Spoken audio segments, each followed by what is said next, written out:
Hi, I'm Laura Hamden, and my colleague Jessica Rogan and I are your daily hosts of the Gateway newsletter. We meet with the editors in the STLPR newsroom every weekday to bring you the top local stories of the day in a quick and easy 6-minute read by 6 a.m. In an age of overwhelm, it's a refreshing, thoughtful take on the news day, if we do say so ourselves. Fine-tune your daily news habit with the Gateway newsletter. Subscribe at stlpr.org/gateway. From the St. Louis Public Radio Newsroom, this is The Gateway. I'm Sarah Fentiman for Abby Larico. Nathalie Joachim is a Juilliard-trained composer whose love for music began closer to home. Music is such an integral part to being Haitian, and I credit my grandmother so much for teaching me maybe more than anything or anywhere else about music, and also about being me. St. Louis Public Radio's Jeremy Goodwin has the story of a new work at Powell Hall this weekend that's wrapped in family ties. That's coming up on The Gateway. St. Louis policymakers may be getting closer to figuring out how to divide a settlement stemming from the departure of the St. Louis Rams. According to people close to negotiations, city leaders want to spend $110 million on tornado recovery and development in North St. Louis, $55 million on downtown, $65 million on city infrastructure, and keeping $25 million in the bank. Alderman Rasheen Aldridge says it's possible the allocation may change before legislation is formally introduced in the coming weeks. If we can tweak some numbers to put some more to North St. Louis, but still have a large amount going into downtown, have a nice amount going into city-wide infrastructure, I could see something like this getting across the finish line. The Board of Aldermen plans to reopen a public portal soon to gather feedback on how to divide and spend the Rams settlement funds. Time is running out for people who struggle to pay their energy bills to get help from the state of Missouri. The deadline to apply for 2 state assistance programs is on May 31st. Those programs give customers one-time payments to help with their bills. Though the Energy Crisis Intervention Program requires customers to have things such as a bill with a specific disconnection date or a final bill saying service has been terminated. Ameren disconnected more than 8,000 households last month, and more than 205,000 customers have at least one delinquent charge. The average amount due is a little over $217. St. Louisans can find more about bill assistance through the Missouri Department of Social Services, Ameren, or Community Action Agency of St. Louis County. A judge in Cole County expressed skepticism this week over the constitutionality of part of the state law placing the St. Louis Metropolitan Police Department back under state control. St. Louis Public Radio's Rachel Lippman explains.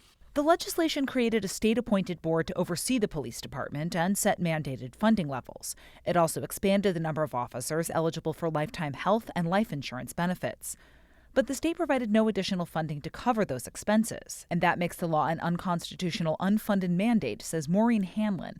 She is a staff attorney at Arch City Defenders. The state legislature is welcome to appropriate money for it, but it cannot force the citizens of St. Louis through their taxes to pay for it. Attorneys for the state say the law was necessary to make St. Louis safer. A ruling will come at a later date and almost certainly be appealed. In Jefferson City, I'm Rachel Lippman, St. Louis Public Radio. For the first time since 2017, Missouri schools will see the same money from the state as last year, instead of an increase in funding. Some say not fully funding the K-12 education formula creates uncertainty and discourages schools from giving teachers pay raises. But Republican Representative Ed Lewis, who helped craft the state budget, says Missouri's still funding education at record levels compared with some years in the past. Lewis says the budget's tight and the state has to make sure there's still money for education next year. And state and county offices across Missouri will close today in observance of Truman Day. The annual state holiday celebrates the 33rd president of the United States, Harry S. Truman, the only president born in Missouri. Most Department of Revenue offices across the state will be closed, so check ahead if you want to renew your license. County courthouses across the state will also be closed today, along with state-run job centers. The Harry S. Truman Library and Museum in Independence will commemorate today with a presidential wreath-laying ceremony this morning. Visitors can also get free admission to the museum. A popular learning management system used by colleges and universities in Missouri and Illinois has been hacked. An ominous message appeared on Thursday on Canvas users' screens, demanding an unspecified ransom. Shiny Hunters, the criminal hacking and extortion group, says it's attempting to extort both Canvas's parent company, Instructure, and the universities that use it. An estimated 40% of all universities use Canvas, and the site hosts FERPA-protected student information. Shiny Hunters threatened to release that information on May 12th. The message has been replaced by Canvas with an announcement the site is, quote, undergoing scheduled maintenance. Several universities across the region have been affected, including the University of Missouri St. Louis, Washington University, Missouri University of Science and Technology, and St. Louis Community College.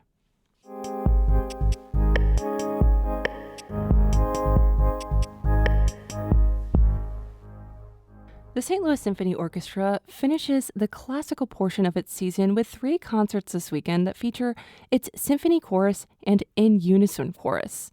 In Unison will premiere an SLSO commission shaped in part by conversations composer Nathalie Joachim had with chorus members. As St. Louis Public Radio's Jeremy Goodwin reports, the title of the new work reflects its chief inspiration, family. New York-born composer Nathalie Joachim's love for music wasn't born at Juilliard, where she classically trained. It came at home. Music is such an integral part to being Haitian, and I credit my grandmother so much for teaching me maybe more than anything or anywhere else about music, and also about being me. Musical storytelling is a particular interest. Joachim teaches a course on it at Princeton, and it's the approach she took in St. Louis. Early in the coronavirus pandemic, she had dozens of video calls with In Unison members. I just wanted to get to know them. The thing that came forth was really that this chorus meant so much to them as a community, that it's the thing that they anchored themselves to when they needed hope, when they needed a sense of belonging. She asked me what was my inspiration. That's Don Hutcherson. He's sung with the chorus for 18 years. So I told her, my great-grandmother, my grandmother, my grandfather, my sisters, all these people in my family sing.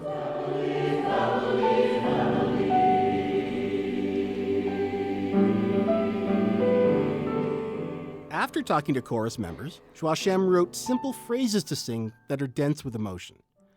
In the new Jack C. Taylor Music Center, adjacent to Powell Hall, Saturday morning, Don Hutcherson reads me some of the text. All these years, I'm right here with them. And still standing here, still standing. She's reiterating, still standing, still here. We're still here. That's powerful. In rehearsal, chorus director Kevin Macbeth leads In Unison through a section when members sing one phrase repeatedly. We understand each other. We understand each other. We understand each other. You sing this so many times, convincing yourselves that no matter what in family, you understand each other. What about we understand each other? What about we, yeah, right. So every repetition has to mean something. To deepen singers' connection with the words, Macbeth asked them to think of family members they'd like to honor with their performance and write their names down right onto the score. Hutcherson shows me what he wrote. Mama, which is Martha Moore, Aunt Katie Bell, Uncle Bobby, Carla, and Reggie. So now I really have a purpose to sing the song. Musically, the piece is filled with unconventional harmonies that add tension, and some harsh, dissonant moments that Macbeth cautions everyone not to sweeten.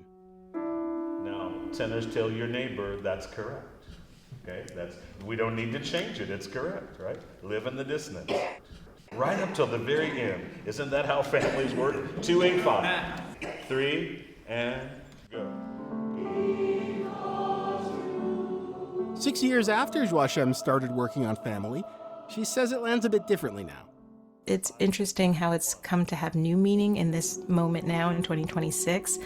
Being reminded that we are still here, that we have each other, that we all have blood families and chosen families.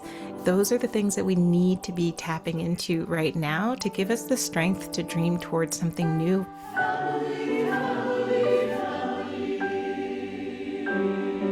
And sometimes the most hopeful and defiant thing members of any family can say to the world is, "We're still here."